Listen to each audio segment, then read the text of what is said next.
Okay, so Martin, welcome to this webinar series, and very happy to have you with us. Very interested in listening from you. I think that most people will know about you here, but in any case, if you want to just introduce yourself briefly, please do. And it's all yours, so please begin. Thank you.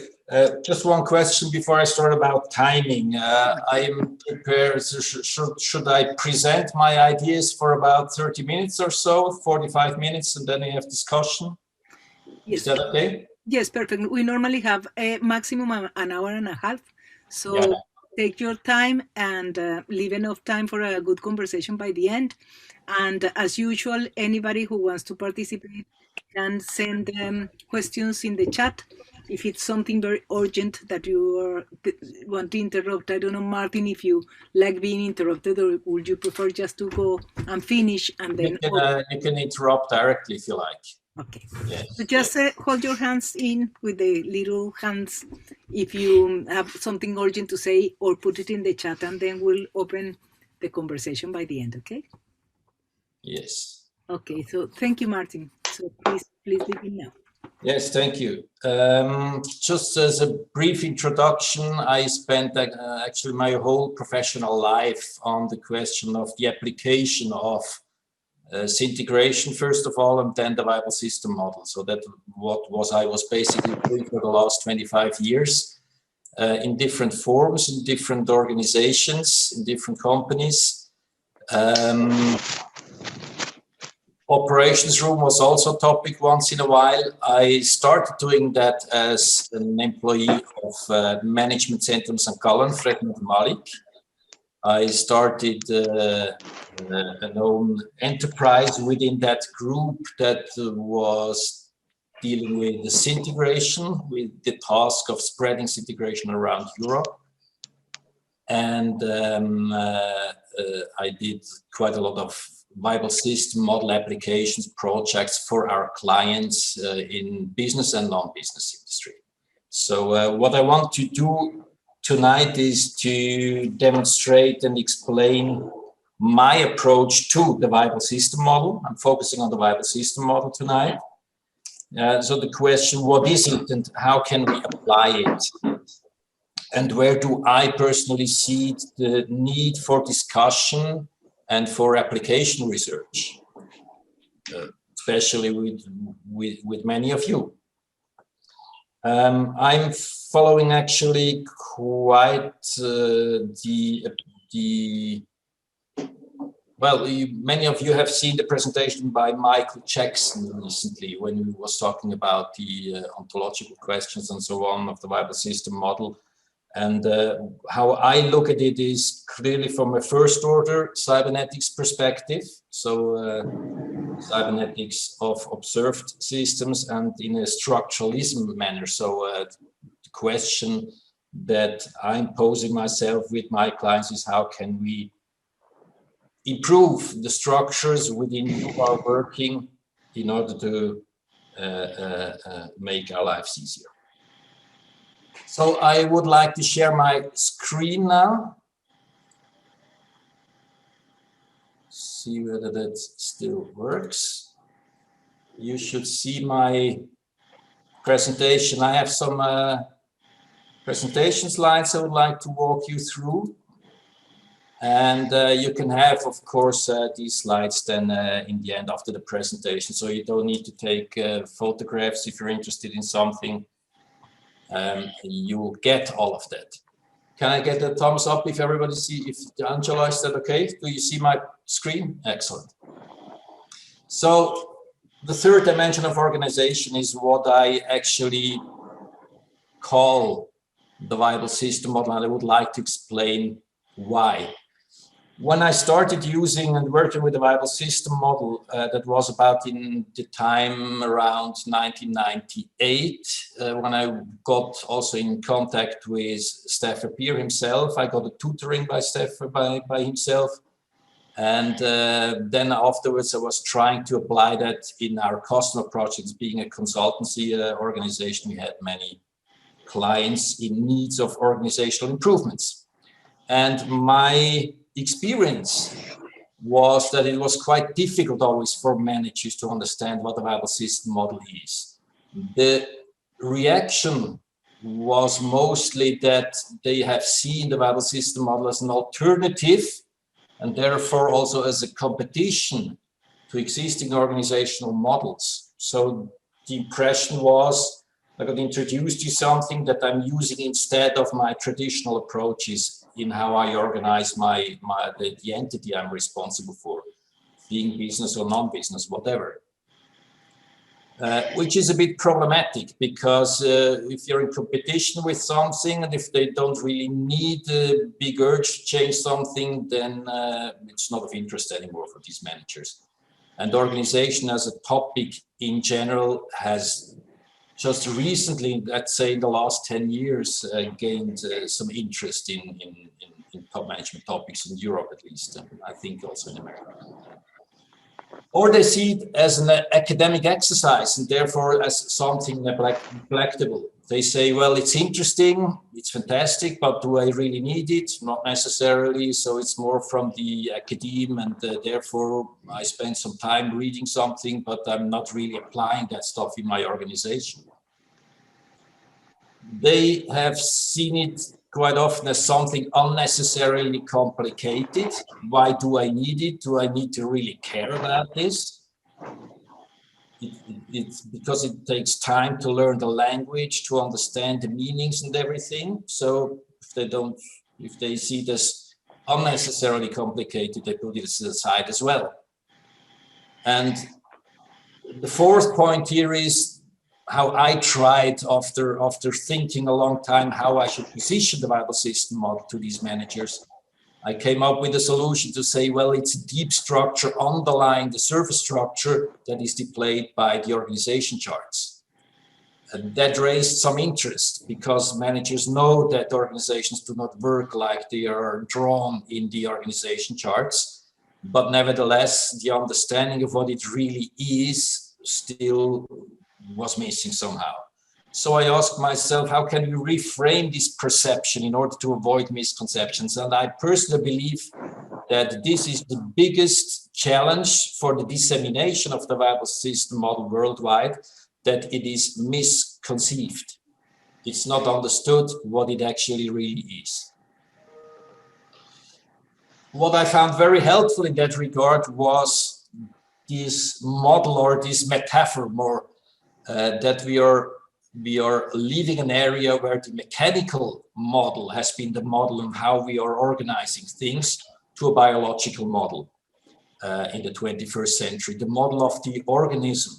And if we look at organisms, we see that they have an anatomy, they have a physiology, and they have a neurology. And that anatomy, if we use that metaphor, is somehow the organizational entities, heart, liver, kidneys, and so on.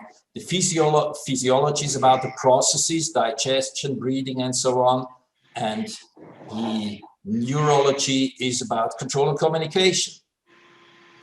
So positioning the viable system model as not something competing with the organization charts and the process re-engineerings and so on, everything that is used in these organizations, proved, to my experience, to be a big relief, because it's not competing, it's something additional. It's the missing link, the missing point, which causes all the symptoms of non-functioning that we are currently experiencing. If you're looking at the COVID situation, well, actually, we are moving from crisis to crisis in even shorter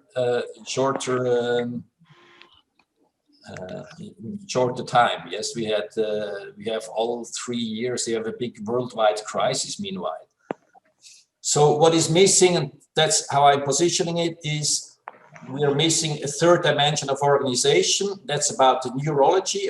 It's about control and communication, and it's about the question: who decides what, on the basis of what information, and who it needs to inform whom, therefore. And to my experience, managers are not thinking in these dimensions. They are experiencing all the problems with decision making and with communication problems in the companies. And typically, I mean, in 25 years, I've never seen a company who did not say that they have huge communication problems. But mainly what they talk about is misunderstandings from person A to person B, or at least it's not the symptoms, but they treat it as a thing that can be solved between people. And of course, that's a dimension of its own right, but just the communication channels that need to be there to make the whole thing work is not something that they have in their mind. So providing them with a model to say, well, there is something you can use for the diagnosis and design of that third dimension of organization that opens the receptors, so to speak, from these models. Well, that's interesting. I used the last years to write my experiences down from the last 20 to 25 years in applying the Weibull system model in a book. It has been published in German, Die dritte Dimension des Organisierens, Control and Communication, and I try currently to have it translated and published to English. Hopefully will be available quite soon. What I'm talking about is mainly what I have written down in that book. It was published last summer. Well, nothing is more powerful than an idea whose time has come, said Victor Hugo, and I believe, and that's the core message in the book, that the time for the Weibull system model has come. I've been often asked, well, if this Weibull system model is so super, as everybody says, why does nobody know about it? And my typical answer would be that there was not a need for it, like with double book and double entry bookkeeping, which makes things more complicated because you have to do everything double. As long as it was not needed, it was not used, although it was invented 100 years before. But when things get more complex, then for financial matters, you might need the double entry bookkeeping, and for control matters, you might certainly need a model that is doing the job. So the basic messages in the book is our world is not working. We are hanging from crisis to crisis. We are getting back from the international organizations and to the multilateralism is in danger, so to speak. I'm saying it's because of the organizational structures. Because we never in the history of mankind, we had more and such well-educated managers and leaders. Never in the history of mankind, we had better technologies, we had better science, we had better products and services. We have the best of everything available that this world has ever seen, and nevertheless, we're coming from crisis to crisis. Every 2 years a new crisis, and that's also quite true for organizations themselves, not only for society but also for the economy. What's the problem with these organizational structures? As I said before, organizational structure and process are not enough. A third dimension is needed. That's the missing point. The science for this third dimension is cybernetics, because the third dimension is about control and communication, and the science of control and communications is cybernetics. And we have applied that science very successfully in the technical domains for our technical systems since the 50s, ending up with the current peak of digitalization and the interlinking of everything. But we have missed so far to really apply the knowledge, the science of achievement, as cybernetics could be called as well, for the improvement of our social systems. The technical systems, yes, they are far ahead and they get out of our control when we are not really using what we can learn from cybernetics also to the social systems. And the Weibull system model plays one of the crucial roles in here. That's my conviction, and that's the basic message in the book. Now, just to give you an idea, in the book I'm describing how I'm working with the Weibull system and what the problems were that I needed to overcome in applying the things. And I got my experience from these applications. My first applications was Schema, a martial arts association with about 100 employees in Switzerland. That was the tutoring I got from Stafford Beer. Personally, we went through the diagnosing process on the basis of his book, Diagnosing the System. And that was the tutoring and the teaching I got, so to speak. That was my first application, and then many others. And I will show one example today. It's an example from a company in the construction industry with about 3,500 employees.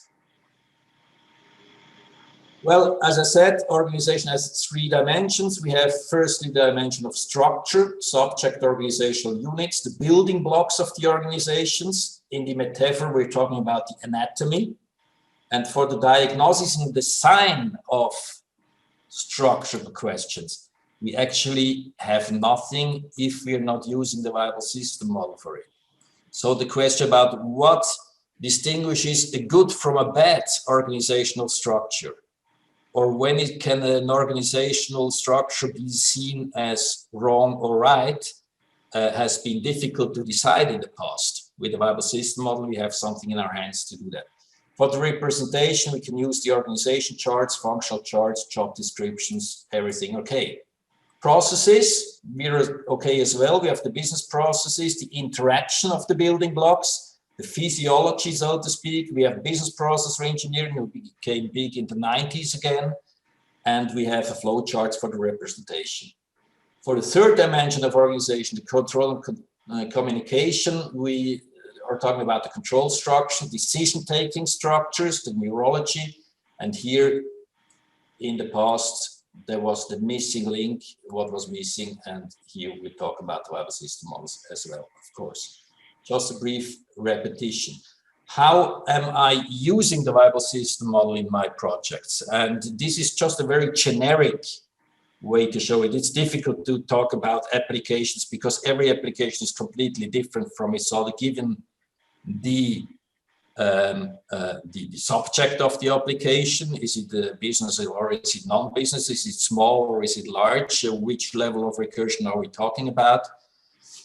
And of course, sometimes you will just have a look at the system for of an organization or even don't talk about it with the customer. I actually am using the approach that I really am talking with the customer about the viable system model. I'm starting with a brief training about what it is, so we develop a common language, at least in the core team of a project, so that we can talk about the control structure in a reasonable manner. So these generic 7 steps that I'm showing you here follow quite along the lines of Diagnosing the System by Stafford Beer.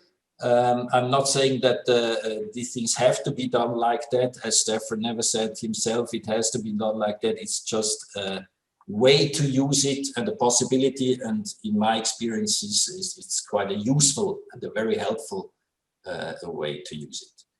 I logically start with step 1 about the levels of recursion. What are the levels of recursion? And interestingly, in 50% of my clients, big discussions start here already because they don't know. In 50% of all the applications, people say, okay, I can draw it, tack, tack, tack, tack, tack, and we have it. In the other half of the applications, a big confusion. And there's the first and huge learning point already, because that concept of having systems embedded in systems and of self-organizing systems is so important. Then we choose the system in focus, recursion level 0. And in a second step, we are checking actually the manageability and the flattening. So horizontal versus vertical variety, first axiom of management. You know all that stuff. Actually, after we are having, I forgot to say something about this. If we start with an actual organization, we start with just drawing the actual organization like that. But then for the level of recursion, for the system in focus, level of recursion 0, we ask ourselves, is the way that we are segmenting system 1, is that the best possible way? Is that the way that we want to have it segmented, or how should we do it otherwise? And I will show you a logic that I'm using for that step. Then, as I said, horizontal versus vertical variety. Very interesting question and very important also for organizations, because sometimes they can flatten out an organization and leave one level of recursion, take it out, maybe just because they meant that it was a level of recursion and treated it like that. But if you have a look at it, I mean, if you just have a manager in a country somewhere with an office, that does not necessarily mean that this is a level of recursion. Just an example. Or on the other hand, and the example that I'm using right afterwards shows an example where we find out it's not manageable. The horizontal variety is exceeding the maximum power that we can have on the vertical domain, and there's no chance to change it. So we need to build in a level of recursion that is able to cope with the variety. And that's, to my personal diagnosing, exactly the case with the European Union, for example. It is a discussion we can have later on. Looking forward to it. Then next step, we start with the operative units in System 1 and try to understand them. So we try to find out what the success critical tasks are, and we are assessing the varieties of environment, operation, and management, talk about amplifiers and attenuators, overlaps and dependencies between operations, and define a list of, typically I come up with, let's say, 20 to 30 success critical tasks out of that exercise. These success critical tasks are nothing different than amplifiers and attenuators with which varieties are managed. I'll show you the example afterwards. Next step, for these success critical tasks, and I try to follow here the Pareto principle of the 20-80 rule to find out the success critical task. Not everything can be organized, but we can organize the success critical things. The 20% that make up for 80% of what it really counts in an organization. Step 4 is about centralization and decentralization. Which of these tasks should be done self-organized by System 1 and which should be tasks of the senior management control system, of the meta system, System 3, 4, 5. Step 5 is about these control functions, because we know now what these control functions, what they actually have to do in order to make the whole thing work. Very concrete for this organization on that level of recursion. So we're talking about concrete stuff. Some additional functions come out of these discussions here because of the System 4 functions and so on, but mainly we have, we can say what these control functions need to do, and we can say also something about the varieties needed, the variety equations there. Step 6, communication channels on the level of recursion in the system in focus, check of communication levels and also of the communication channels between levels of recursion, if they are working properly or not. And the last step is then the representation, for which I found the best way for the representation is to use the so-called functional diagram. But that's a level of discussion and of application research, I believe. So that's in general how I would approach a complete design and diagnosing of an organization. I cannot really distinguish this time diagnosing and designing, because if I start diagnosing something and I find out something, then I'm designing already in a certain way. So some examples now for step 1, operative units, and maybe I ask at that time, is this too fast or too slowly? For the audience, can somebody give me a sign whether speed and the topic is of interest? Speed is okay, topic of interest. Is it okay? Shall I just continue like that? Otherwise, please say if it's too slow or if it's too fast. Step 1, This is a construction company, 3,500 employees. We start with having a look at the levels of recursion, and on the group level, we have strategic business fields. And they have 19 of these fields. So level of recursion R-1, 19 businesses, and they are very different businesses. They're doing almost everything from recycling to building to development projects to whatever is needed in the construction industry. So the full Wertschöpfung. Well, my English. Okay. The value chain. The value chain. Thank you, Marcus. After we have a look at this, we try to find out how is it nowadays. And then the second question is for our system we focus. That's a decision, of course. We have decided we will focus on that level here for the VSM diagnosis and design. So we're asking ourselves, the actual segmentation of the system one, is that really the right segmentation? Typically, it's not really designed. Typically, it's just grown out of history in an organization. In many cases, I cannot really discover an intention or a design intention behind it. So we make sure that we see what the alternatives are. And every structure, every business has an invariant structure of customer needs, searching for solution technologies, producing products and services that flow through distribution channels, that reach customer groups and which have customer needs in the end. That's a very strong simplification, of course. We have many other dimensions by which we could segment the system one of an organization. We could use technologies, we could use regions, for example. We can use different materials, complexity levels, whatever. And an operative unit always consists of many of these dimensions, but they are more or less relevant for the control of the system in focus. So we need to find out which of these dimensions. Is it the region? Is it the product? Is it the technology? By which dimension should we control that organization? Why is that so important? How can we find out?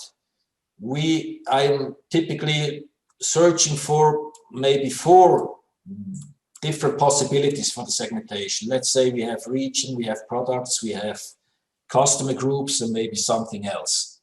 The actual organization always is one of the variants. And the criteria we are applying to distinguish these variants are twofold. Firstly, the question is, it's the question of the famous Peter Drucker, how do we focus attention on what the customer is actually really paying for?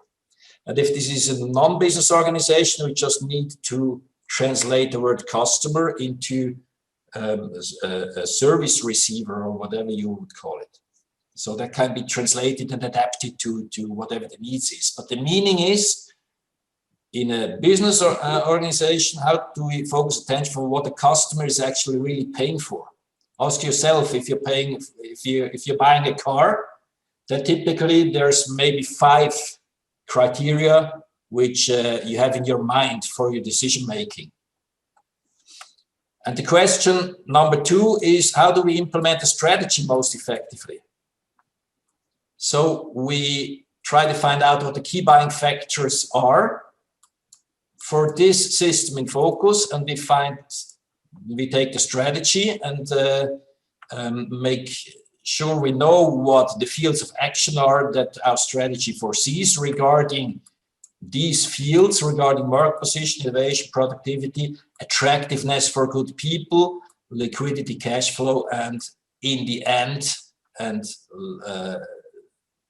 profitability, of course, as well.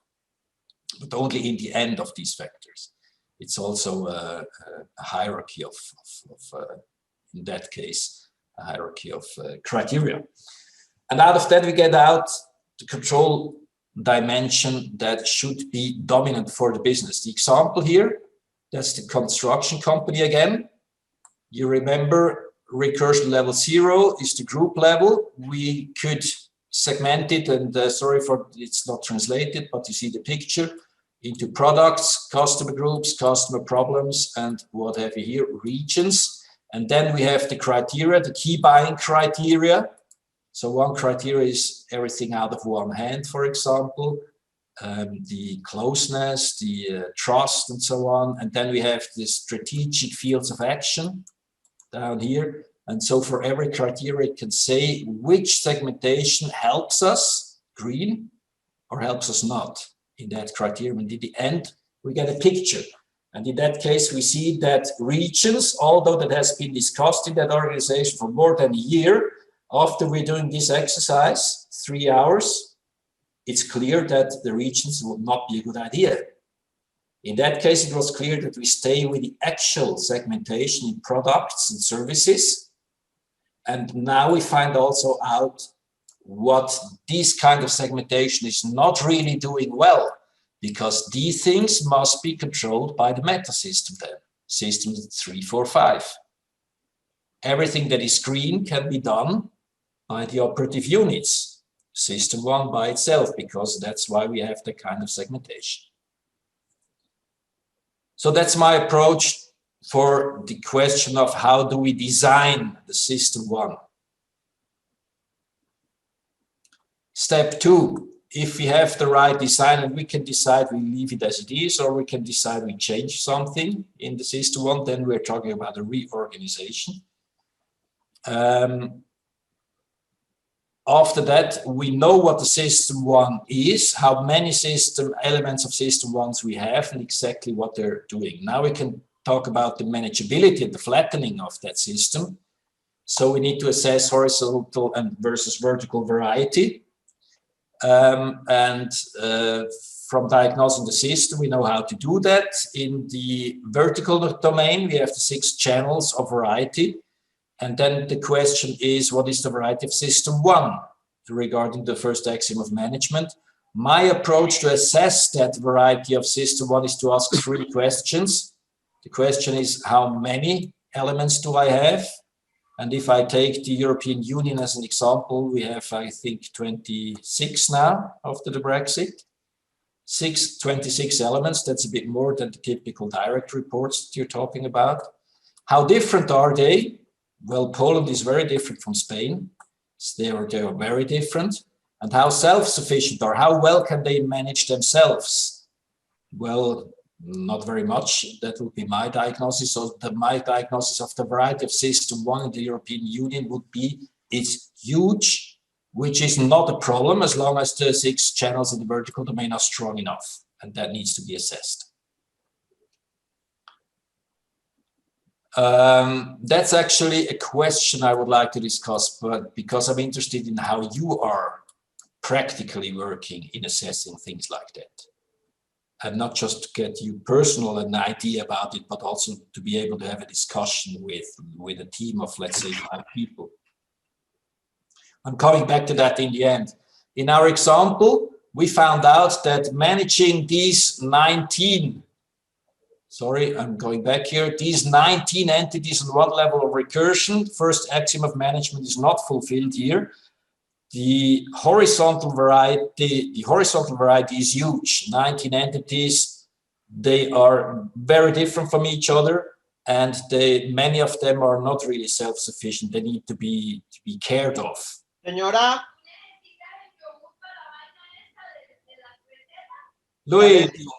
Luis, your microphone is on. Okay. So in that example, decision was we need to build in one level of recursion, which meant that we have now a new management layer, so to speak. So there are Geschäftsbereiche in German, 1, 2, 3, 4, and some of the strategic business fields are even here on the same level of recursion. So here we have not 19 anymore, but 1, 2, 3, 4, 5, 6, 7 entities on the group level to manage. And that was assessed that is doable, even if they're very different from each other. And we have some innovation. These are the innovation entities actually, because they're reporting directly to the owners. Step 3, success critical tasks. So we have to deal now with these elements of system 1 and ask ourselves what is the variety in their environment, the variety in their operation, the variety in their management, and what are the amplifiers and attenuators we're using to cope with the complexity of the businesses. That's step number 3. So we have a look at amplifiers and attenuators of the service delivery between operation and environment, amplifiers and attenuators between management and operation, and then the overlaps in the environment that needs to be managed, because success critical tasks come out of that as well for the control system, and the dependence between operation. All of that comes out as a consequence of the desegmentation of the system 1. In our example, we had about 30 success critical factors. Again, I have not translated that to English, but you get an idea about what that is. And I took just one example, cluster management, the cluster management. They're saying many projects have an overlap because we have many entities that are providing services to the same client.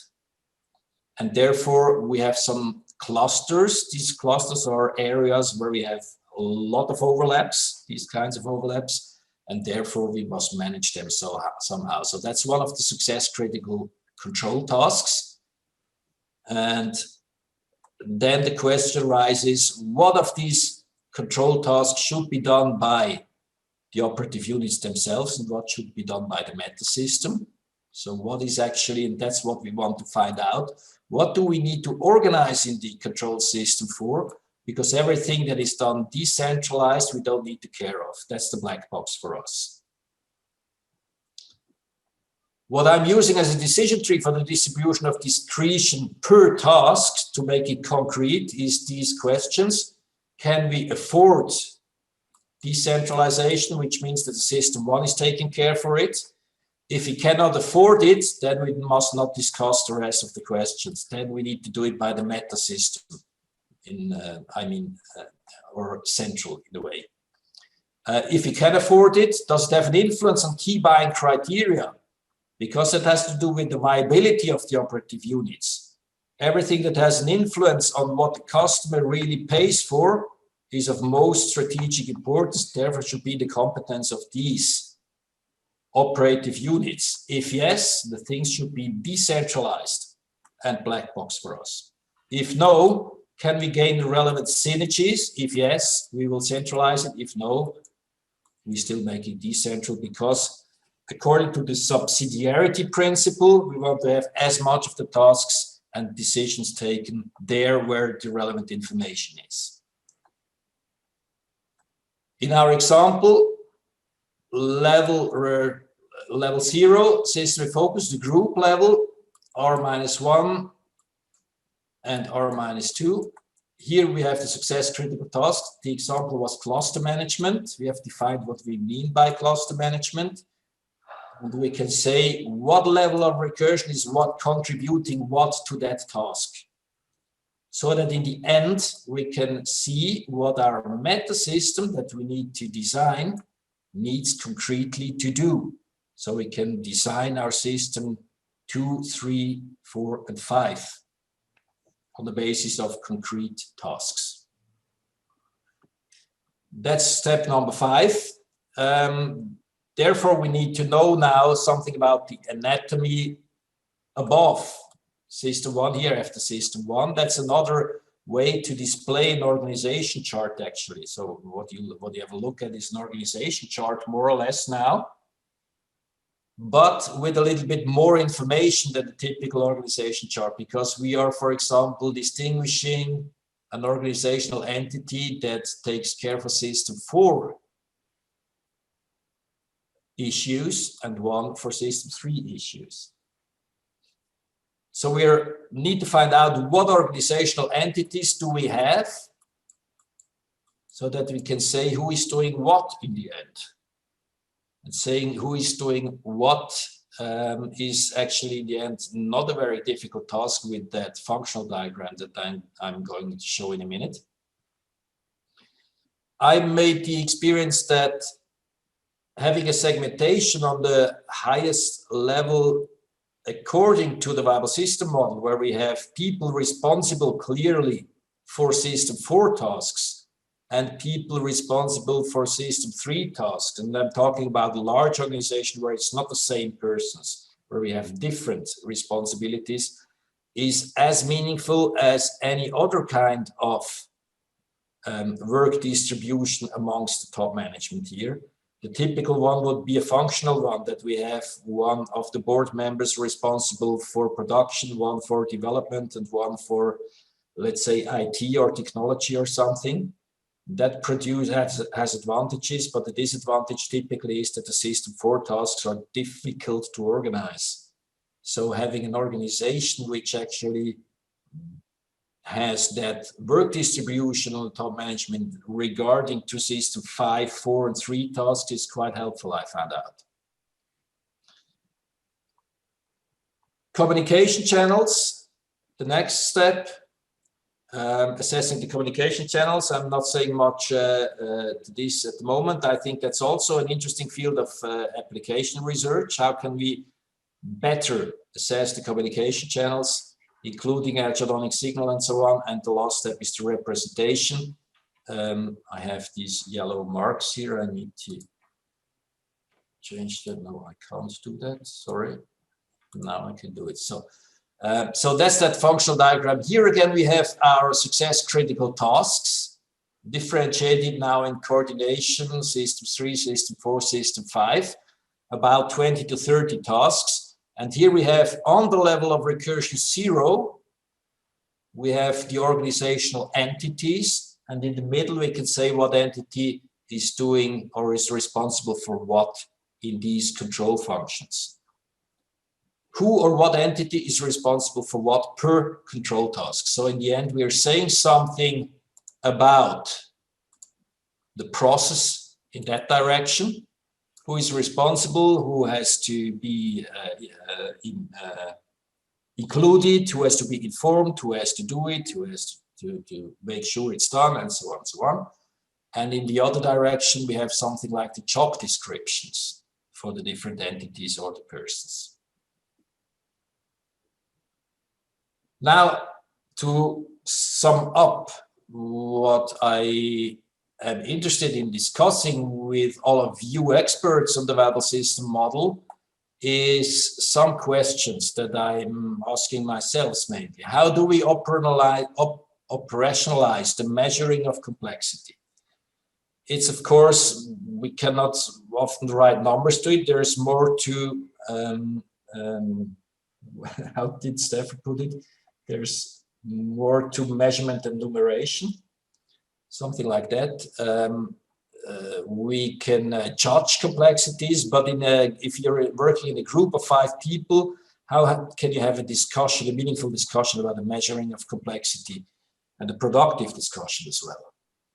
How do we assess horizontal versus vertical variety? I told you before how I am doing it, but maybe you're doing it differently and it should be done better in another way. How do we combine other cybernetic models and methods with a viable system model? How do we apply the viable system model in a supporting function? So let's take BMW, automotive, HR is a supporting function, the personal department of BMW with about 3,000 employees, a large organization. So they need to organize as well. So even if they're not a viable system in their own right, but a supporting function, question is, how do we apply can we apply the viable system model, and how do we apply the viable system model to that? And how can we assess the communication channels in a maybe better way? How can we represent the control and communication structure in a meaningful way for people so that they can work with it and understand it without having people educated in the viable system model in the first place? So these are some questions that I would be interested in. My personal belief is the viable system model is, as I said, an idea whose time has come, urgently needed. We have the technologies to use it. We have the know-how how to apply it, but we need to do more application research, and we need to find the right transduction to convey the message to managers so that they get interested in it, rather than saying, well, you can have a look at it, it's interesting, but yes, neglectable. That should be the case in the future. And that would be my wish, to contribute something to make that happen. Many other questions. So that's it. Thank you very much for your bearing with me. And now I would like to stop my presentation and start the conversation. I hand it over back to you, Angela. Thank you very much, Martin. Really interesting conversation and questions. So I would like to make a few questions, but I would like anybody else to start. Who would like to start? Who would like to start with a question? Can I start, perhaps, Angela? Yes, please, Robin. Go ahead. I was very much struck by, Martin, your reference to the fact that organizations that you deal with don't, you always come across the fact that they don't communicate very well. You don't get the information, people don't get the information. I have a book coming out shortly, which I've tried to approach through that question. Mm-hmm. And the way I've approached it is to look at, I suppose, what you call the physiology, look at the process, and say, how do you minimize communications from a semi-autonomous unit, as we have in the VSM, to everywhere else, kind of thing. So how can you stop worrying about that organization, that semi-autonomous organization, if you're looking from the meta system, and let it get on with its, and my answer was, if you design it with a very specific purpose, which people understand, then as long as it's attacking that purpose, you can leave it alone and you don't need to worry about it too much. You need to make sure that it's focused on that purpose, but that's as far as you need to go. And that, in other words, you're trying to draw your boundaries where the communications are minimal. Mm-hmm, mm-hmm. Does that make sense? Absolutely. Absolutely. And I think that the Weibull system can contribute quite a lot. I think that question of segmentation of the system, well, that has to do with purpose, of course. Yeah. Because the purpose is fulfilled by the system one. And the way we segment has, of course, implications then on the need to communicate or not needing to communicate, the minimization of communication of needed, not possible communication. We want to have the possibilities to communicate with everybody, but not with the need. That's a big an important distinction, I think, that you're making here, Robin. Yeah. If you consider, I mean, what I did when I wrote is to consider an organization of 100 people, and you've got the formula NN-1 gives you the number of channels there will be between those people. Yes. If you and now we have these endless discussions. I mean, if you try to reach somebody in a large organization, you reach a secretary and they say, Mr. So-and-so or Mrs. So-and-so is not available. She's in a meeting. Yeah. Well, how about in the afternoon in a meeting too? How about tomorrow? Meetings. People are just in meetings endlessly and they get sick of it, right? If you then divide that organization up and into, have, say, 5 subunits of 20 people each, and then you say, okay, well, 20 are going to have in those, I think the numbers were something like, if you have 4 teams in those 20, your 9,900 communication channels come down to 480. All the rest have been cut. Yes. So no wonder you've got problems with communication. And therefore, I believe that cutting or the segmentation question is so important. And so many mistakes are made there in practice because people are helpless. They don't know how to do it. Yeah. Typically, how they approach it, they say, what problems do we have with our current organization? And then they try to solve that problem with a better design. Yeah. But every organization has its problems. People need to communicate, and where people need to communicate, you start having problems sooner or later because it's so difficult. Yeah, so it's asking that question. One of the key questions to ask is, what is the purpose of your subunit or whatever it happens to be? Exactly, that must be the first person. And then you have still a large need to communicate, overlaps in the environments, dependencies that need to be coordinated, Absolutely. the adaption communication. But that is not the right problem. So I'm telling my customer, you need to find out what the right problems are, not the wrong problems. Yes, absolutely. Yeah. Yes. Yeah. Okay. Thank you. That's. Thank you, Robin. Who else would like to ask a question or a comment? Martin? Yes. Hello? Alfredo. Yeah? Martin, would you say this is quite okay, that most organizations you work with are reasonable to start with? I mean, they're not hopeless. They're doing okay, but they want to improve. That's why they employ us to help them. Then you've got the VSM, which to me is an ideal. Do you know any organization which is a VSM? I don't know any organization which is actually a perfect VSM. So I would say most organizations are on the journey, or somewhere on the journey between where they are and the perfect VSM. And we're trying to help them on that journey. So most of the time you'll have an organization which to me is half VSM and half not VSM. It won't be, you'll never get a full VSM. You'll just get bits of it, like heading towards, like the management system might be going towards it, or maybe the system ones are going towards it, but you'll never get, and so I've always found that VSM is very useful for diagnosing where you are on that path. But then when you try and implement it, you're going to have to make really compromises. And so you're going to have to say, for example, okay, these system ones aren't fully viable, but let's just leave them for a while. Like Robin says, let them get on with it, and let's try and concentrate on system 4 and 5. Or you could do the other way around and say, let's concentrate on the system ones, and then eventually build up to looking at 4 and 5. But I think when we're working with a firm, we'll always be working with something which is half in and half out. Yeah. It's a matter of judgment where the hell we are. I think you're absolutely right, and it's okay, of course, to say let's just take care about some system 2 issues or whatever.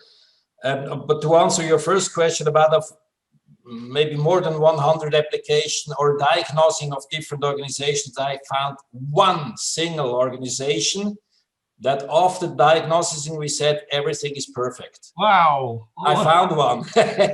I found one. Wasn't your martial art one, was it? Yes, but only one. And of course, and I mean the general situation, if you're doing these vital system diagnosis, it's terrible. It's not designed. It's just happens to be structured by accident. And that cannot be the case. We see the symptoms in our society for that. And it's not just in business organizations. It's also in the organizations that take care for our COVID situations and the governments and so on all the levels, we have the same problem. Yeah. Thank you, Alfredo. I have a question for you, Martin. John and me, when we do VSM consultancy, we have a very similar approach to you in terms of trying to coach the customers, the people of the organization with the VSM language and ideas, with the idea of creating a shared language and also with the idea of leaving the knowledge with them, so that when we are not there, they will be able to continue using these ideas. What has been your experience at that level? Is your experience that people, once they learn the VSM, they continue using the VSM after you are gone? Or do you have the experience more that people find the language very difficult and they just forget about it? My experience is they find, it's the perception of being difficult has to do at the beginning with the understanding of what we're actually talking about. If you're talking about the third dimension that they're not familiar with yet, and they don't think we're talking about organization charts or not organization or process or whatever, then I think they're willing to understand the language, and it's not difficult to understand it because they organize themselves like that as a human being, right? And they're using that sticks in their heads. But the question is whether the managers are started talking about with each other in the language of the viable system model, which is, I believe, necessary to have a common model, a common language, to be able to talk about an organization, the control structure of an organization. That would be the ideal situation, and I have seen that, or we have implemented it in organizations by combining consultancies with education. So that all the top managers, we had education programs with hundreds of top managers who were spending 3 days on the viable system model, diagnosing their own organizational entity that they are responsible for, and talking to each other with it about it. And by that, the language of the viable system model became established within that organization as the language to talk about organization.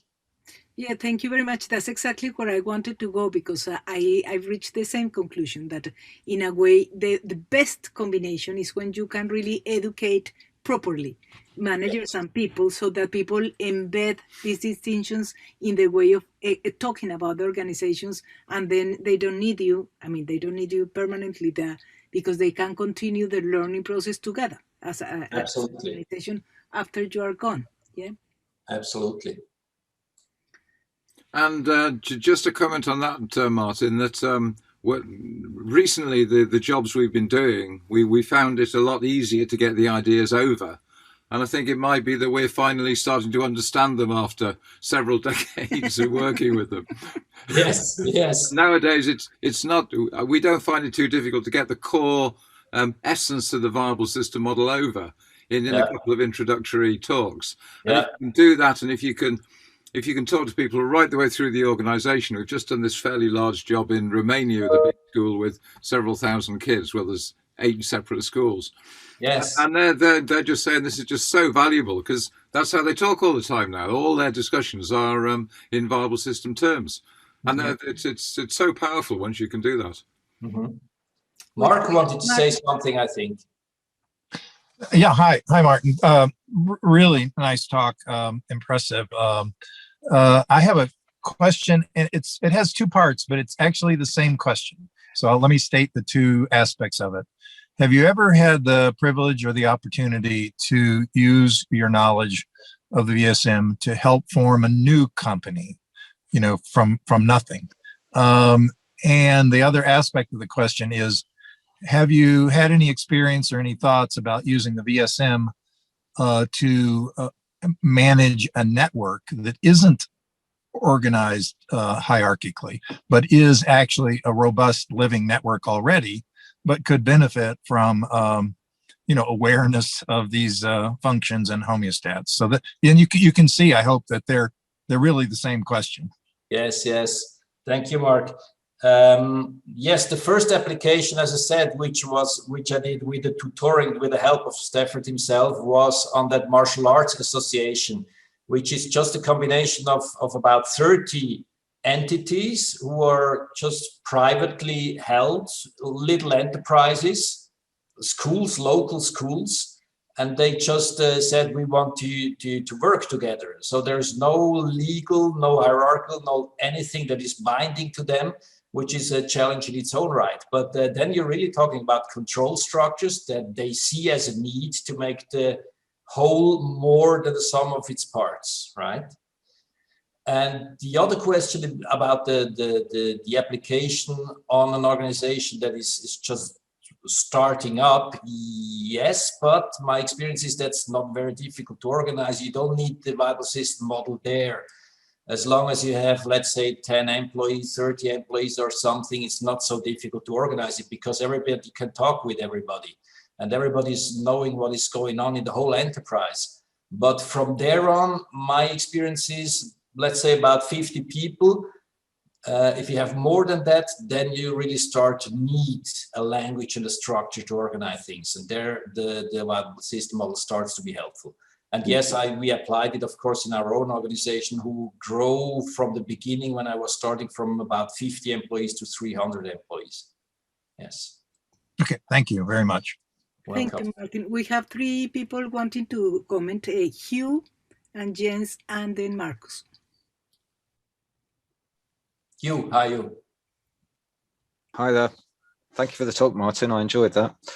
Thank you. I've got a number of points, but maybe I'll just pick one and we can always come back to it if there's time. You didn't talk much about, or really talk about, politics and the various kinds of politics here. I don't just mean, you know, manipulation for power and things like that, but just in general. I mean, I'd have thought starting from a starting point, you might, if you were coming in as a consultant, you say, well, start with what can be done perhaps, or identifying areas in which there is a sufficient control that you can actually implement what you're talking about. It seems to me that that's a dimension that perhaps has been, you know, not talked about just to keep things clean, but it's going to come up eventually. Thank you. And I'm not sure whether I really understand the question behind it, or could you reframe it again? Well, okay. So let's say you've got a director of a company, and they very much like their current role, all right, and they don't want to share and refactor the work, etc. Yeah. Okay. Yeah. Now this does actually feed in some other things, but we can come into that later. But just I have some ideas about your alternatives to measurement, and there's other things it would be helpful to clarify. But just to focus on this for starters.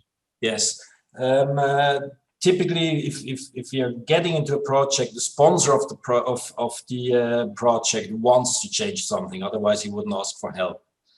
And what I tell to people is that if other people are not willing to change something out of any kind of political reasons, personal reasons, whatever, I'm telling people they should apply to their own area of responsibility, to their own system one, because there they can change things.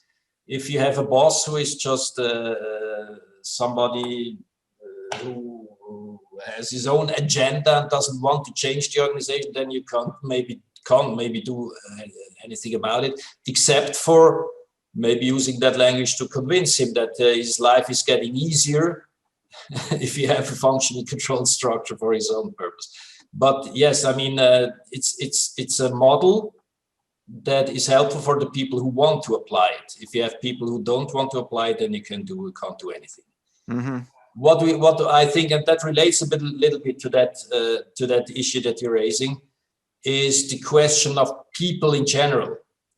And I always make it as a rule in my projects, not to start to talk about people until we have the ideal organization. So we start to talk about what is right for the customers and for the enterprise, whatever it is, and not for Mr. So-and-so and Mrs. So-and-so. But then after we have found out what the ideal organization will be, then we go back. And then we have the discussion ad personam, not ad rem, from the matter, but ad personam, taking into account that there are now people with their own agendas and things like that, that maybe are going to leave the company if you change something, or maybe like the changes. Then we have to do compromises from the ideal. We have to go away from the ideal. But now the ideal is our compass to distinguish a good from a bad compromise. So we can now say, okay, we're doing a compromise. We know it's a good compromise. We need to do it because of the people we're having right now. And over time, some people leave, new people come. Over time, we can approach our ideal situation in the next step. But that rule, I think, is quite important, because otherwise, if you start talking about the organization, people start to think about their colleagues and their bosses and their employees and so on, and then it gets complicated. So the rule is, yes, we talk about people, but after we know what is right. Like Peter Drucker said, is start with what is right, not with what is acceptable. Because, well, I've come across arguments that go contrary to that, with quite strongly argued too. So, but yeah, interesting. Okay, thank you, Hugh and Martin. We have Jens. Yes, might have two aspects. One aspect or question is, Martin, first of all, thank you very much for sharing this again, like a refresher for me. If we look at the landscape of quest for better organizing, it's probably pretty crowded out there. I had there was a map of complexity science recently shared by one of our colleagues on LinkedIn. I don't know if I can share it here. No, it doesn't work. And I was thinking, if we come with the third dimension of organizing, and we like to position it as the answer to the problems of the current times, I'm thinking that people already are captivated by Professor Laloux's and holacracy and all these things. So how do you relate to that, or how do you position this tool and theory of VSM towards that? That's one question. And I have a little bit related to this, because it both comes from a podcast I listened to this morning by one of my colleagues from Nordic Bildung, where he was talking about Laloux's, and he was talking about the inner development, the inner development in people, as individuals, in organizations, and in society. So if we want to level up or lift up society or an organization or a person to a higher level of functioning by increasing the inner complexity to be on higher level reality, we have a better, less stressful situation. And I think that goes for holacracy. I mean, holacracy can only be made by people who are grown up, right? And do not have alpha animals all over the place. And how do you see this relate to VSM? It's a little bit the same, right? Yes. Finish. Jens, yes, very, very good points. Two very good points. To the first point, I'm following here this structuralism approach that Michael Jackson was also talking about, if I got him right the last time, that I would like to make. I don't want to try to change people. I want to make organizations work with the people we have, because first of all, people are very difficult to change. Of course, in the development is a good thing, but if we wait until we have enough in the development to make our organization of societies work, then I guess I will not see that before I'm dying. Of course, if we have just Jesus Christ around the world, we don't need all the other stuff. But the question is, how can we make the organizations work with the people we have? And you always have that kind of distribution of, you have some excellent people, very nice, everybody likes them, they're contributing, and you have some very difficult people, maybe very good people, but very difficult people. But in general, we have average. And the other point about the Lalu, holacracy, agility, Scrum, and everything, that's true. It became a management fad, actually, organization. It became the management topic in the last, let's say, 5 years. And I believe it will be the top management topic of the next 10 to 20 years, because the gap between what we have and what we can achieve is it's the biggest gap compared to other areas of management. I'm personally looking at Laloux's approach, agility, Scrum, holacracy, as in a way of a set theory, so that I'm saying what they talk about is mainly about agility, and agility is a sub part of viability. So it's very good what the development in terms of agility, but it's not sufficient. It's necessary, but not sufficient. We need agility, but we need to come up with viability in the end. And agility is just one of the domains of viability. There are other things that need to be organized. And that's the typical problem of these approaches. They come typically from IT development, sprint, iterative procedures, and so on, agile methods. And they work very well in small organizations. But if you try to organize large organizations, then you come up with the question of cohesion. And the question of how can we make sure that we are more than the sum of our parts. And there, the holacracy approaches and so on are not very helpful. Agility approaches are not very helpful. So it's not applicable to large organizations. Many large organizations gave up on it, actually. That would be my answer, but maybe there are other opinions here. It's just my opinion. Okay, can I just make a comment on that? It's the sort of thing we come up across all the time, because the organizations we work with, they've looked at sociocracy, they've looked at holacracy. There's also a lot of people look at Elinor Ostrom's work on the commons and the principles of organizations, the commons. There's Victor Ostrom and his polycentricity and all Lalou stuff. There's this whole gamut of things, but what happens is when you do the comparison between them and the viable system model, they map beautifully onto the viable system models, but it's never complete. So, for example, Elinor Ostrom doesn't identify a system 3 and a system 4. It's extraordinary. She identifies a system 2, says there has to be resolution of conflicts of interest, doesn't recognize a 3 and a 4. The sociocracy people, they tend to ignore the outside world, the environment, and whereas everything you're doing on the VSM is looking at the horizontal axis and the way the environment affects the organization. And sociocracy doesn't do that. They also don't discriminate between 4 and 5. The 5 systems are clearly there. And 1, 2, 3, and 4 are fairly close for a small organization, as you say. But there are these in everything you look at. You think, well, these guys have got halfway there, but they need the viable system model.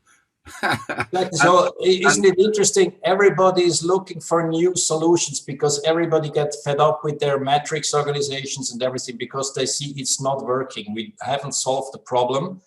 And what I'm saying, that's the basic message, is they're looking in the wrong areas. They're looking in the anatomy where they try to implement agility. They're looking into processes and so on, but they're missing out on the third dimension because they're not aware of that this needs to be organized. Yeah, I think that's right. But I've always seen this as, I mean, a friend of mine now refers to sociocracy as VSM light.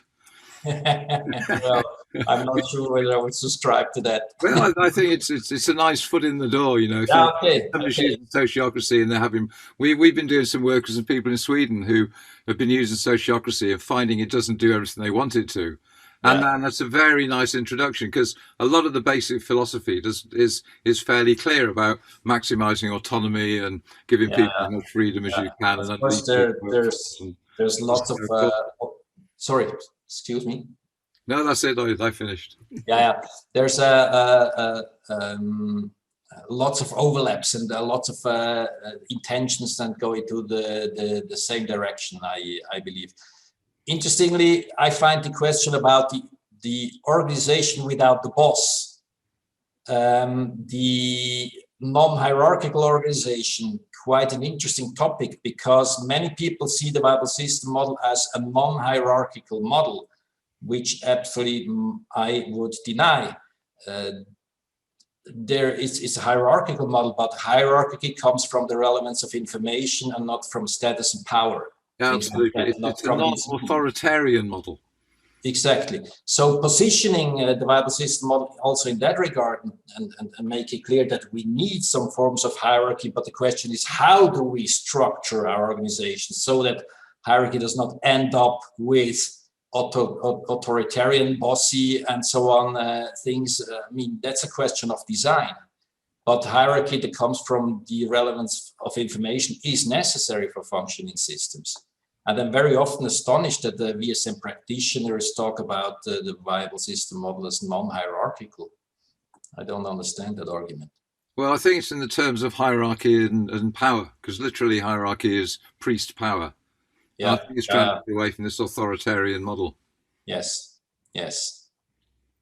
We have one more question from Arthur. Yeah, hello, Angela. Hello. Hi, Martin. Hi. Interesting presentation. Thank you. Thank you. I was curious whether you are German speaker, the same as the Niels Pflegling. I guess you know him from Codex Beta. Does that ring a bell? No. Okay, No. and then I would suggest to have a look at that, because that is in the same area where you're working, and I was curious if you had an encounter with him, but the answer then is no. But you might have an encounter in the future. He is a German speaker, and he's quite bold in his statements, and actually a bit too bold for me to engage in a discussion. Okay. Could you write down the name in the chat so that? Yeah, it is. It says Niels Pflegling, and it is from Codex Beta. Okay, have a look at that. Thank you for the. Yeah, Beta Codex. Okay, and then we'll hear the follow-up how that discussion went.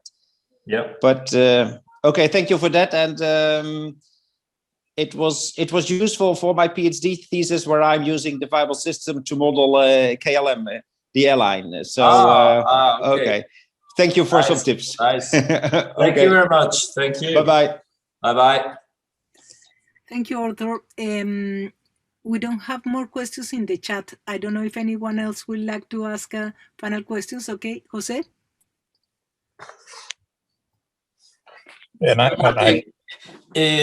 First of all, thanks very much for your excellent presentation. It's a big pleasure to listen to you.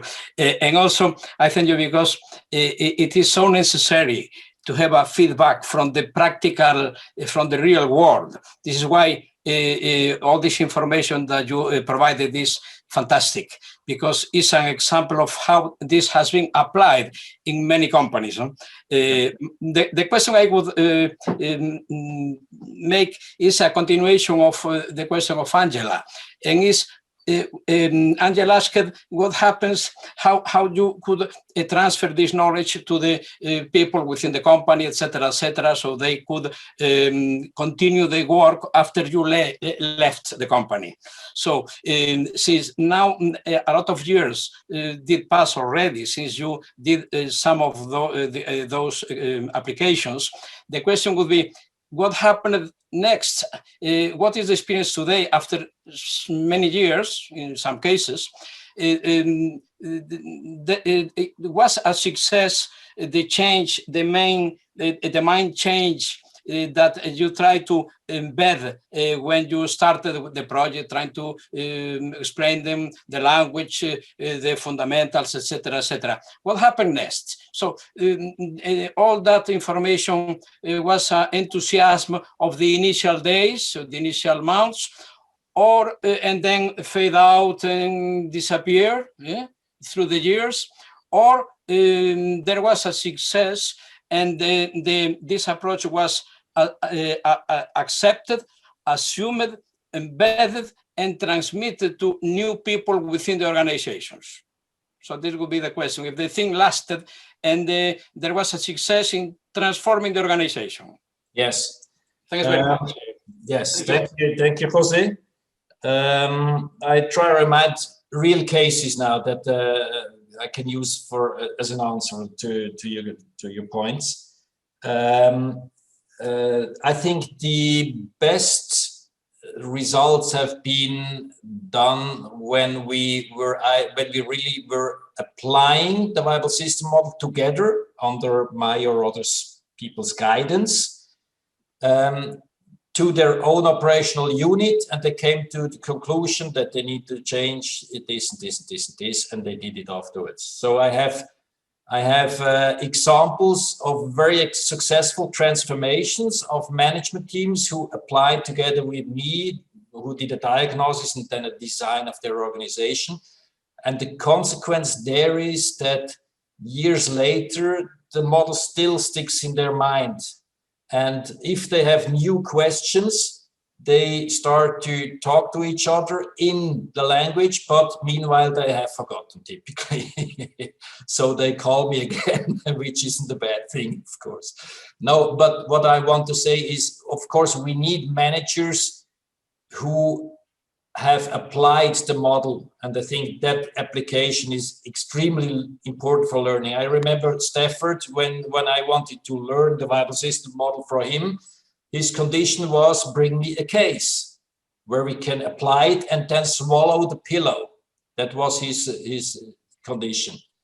And as long as you reach that, as also in education, you can do it in education programs where everybody's applying to their own organization. And if you find something, then you have to swallow the pill. Then the thing starts to stick in their heads. And my hope is, of course, that as like double entry bookkeeping, nobody knew it some 100 years ago, but nowadays everybody knows about it, right? Because it's just necessary to know about it. Thank you, Martin and Jose. Mark Pearson, Mark.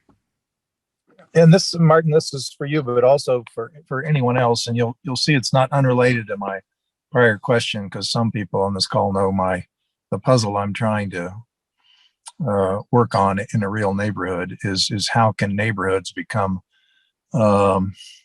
as powerful as governments and businesses, so they're not constantly diminished. So here's the question.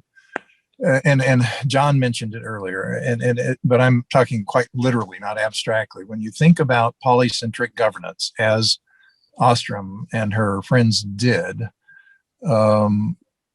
have you ever seen or even thought about how you could use the viable system model to help people manage polycentric situations? And before I finish, let me just illustrate what I mean with my community here.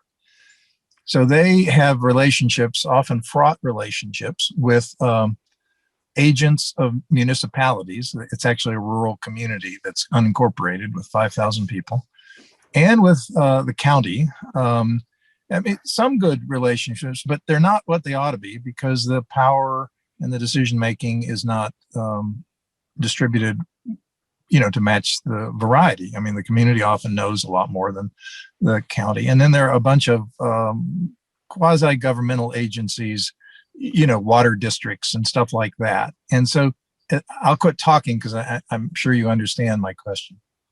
Yes.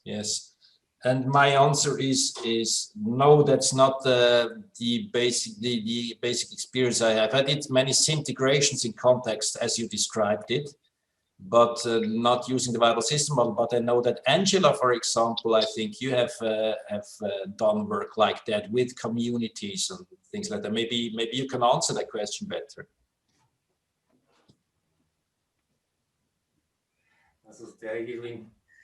Sorry, I will need Mark to do the question again. Sorry.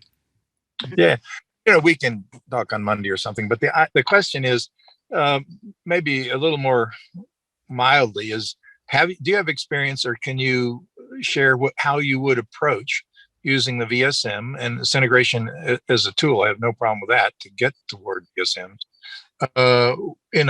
where you're trying to manage polycentric governance, meaning it's not strictly hierarchical. It goes a lot of different dimensions. And the examples I gave were, Carl's community dealing with the municipality of Bellingham, which they're not in, but it funnels money their direction, the county. And then there are a lot of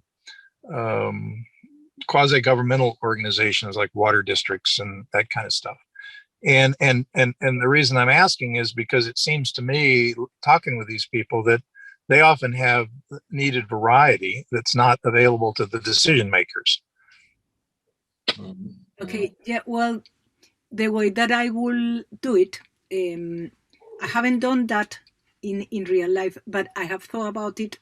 I mean, we have done working communities, and we have done working communities in terms of trying to map and model a community with the VSM. And at that level, my approach has always been, let's try to focus on the issues that are fundamental for the viability and sustainability of the community. So I always try to map what Raúl Espejo will call the primary activities, but what I consider the essential aspects of viability, the essential things that are attractors for the community.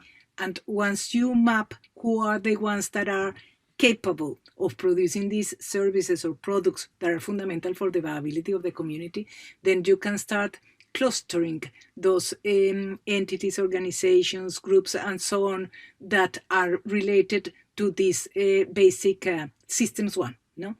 So in terms of mapping, and then you can do a lot of diagnosis in terms of seeing how well they are communicating, how well they are represented, and so on. And you can start finding gaps in the structure of the community, that there are always enormous amount of gaps because communities are not structured intentionally, normally are not designed with the intention of making of them viable and sustainable communities. So the possibilities of finding enormous amount of gaps are there, and then you can start talking to the community and helping them to visualize, no, with BSM mappings, what is missing and what can they do.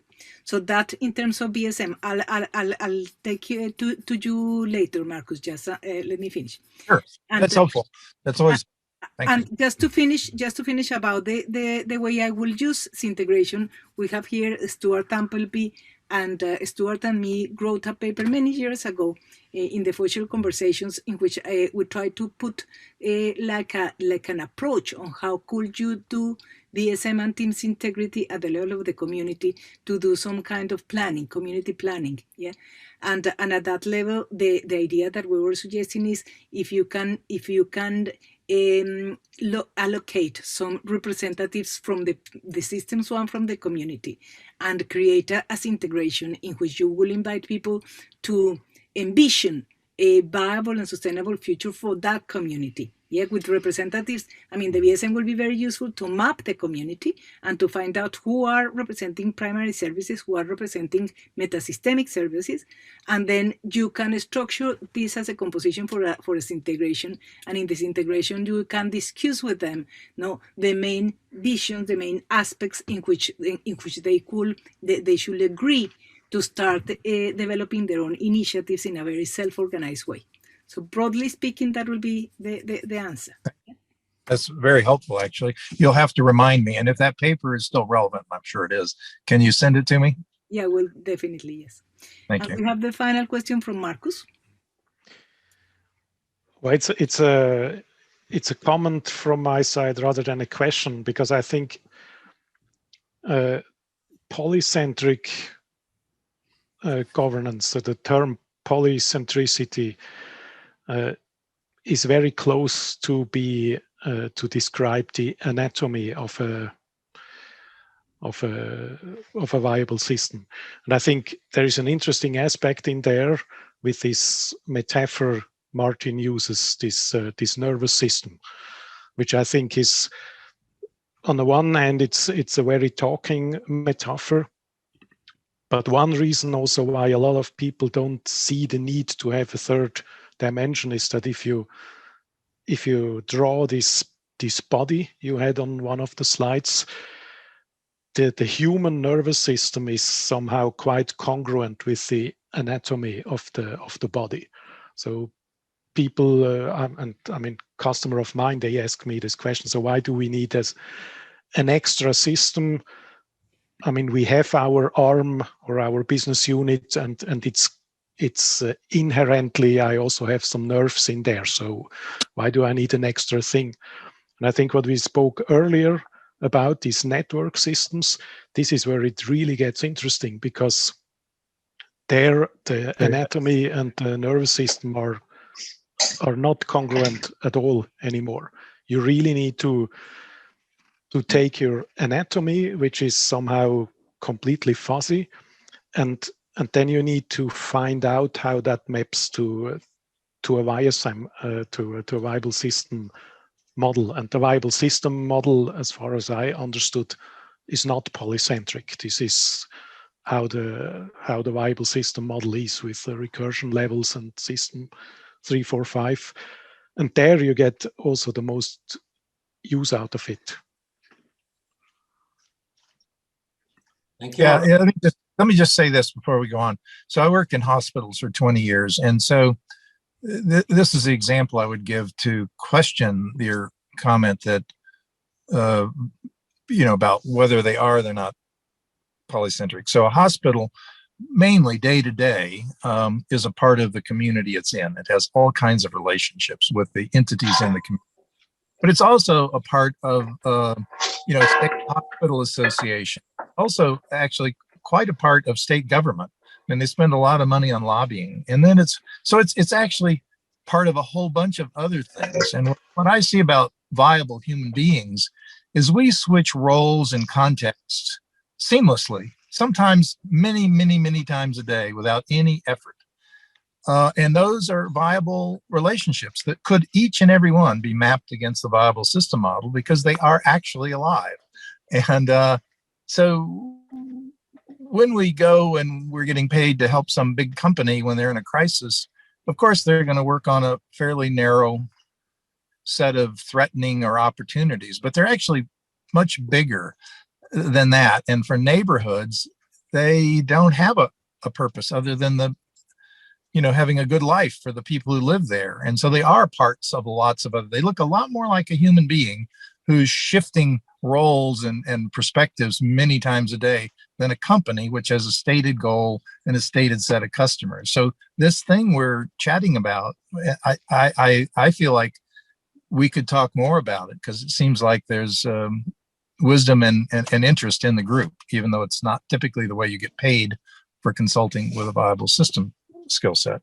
I think it's a very, very important question, because I believe that if the world will see some transformation, it will come from the bottom up, from communities that start to change what matters to them, and not we shouldn't wait for governments to change. So therefore, I think it's a very important issue that you're raising here, and a very important discussion. Yeah, maybe not one that we can hold here, but in other forums. Yeah. And if you give me permission, I may want to pick your brain from time to time. Oh yes, please do so. Please do so. Yeah. Thank you, Mark and Martin. John Lee had a comment. I don't know, John, if you want to make your comment, or is it a question or just a comment? Is John still here? Oh, I think he may have gone. Right. Well, in that case, if we don't have any more questions, well, thank you very much, Martin. It's been really interesting and very useful, very clear, very, very nice having you with us. Thank you very much. Thank you very much. And it was nice seeing so many friends here, and hope we still stay in contact. Wonderful. The next webinar is in 2 weeks, and it's going to be Raghav, our Indian friend. I will remind you the day before, okay? Thank you. Thank you. Great. Okay. Lovely to see you. Thank you very much. Bye-bye. Bye. Bye.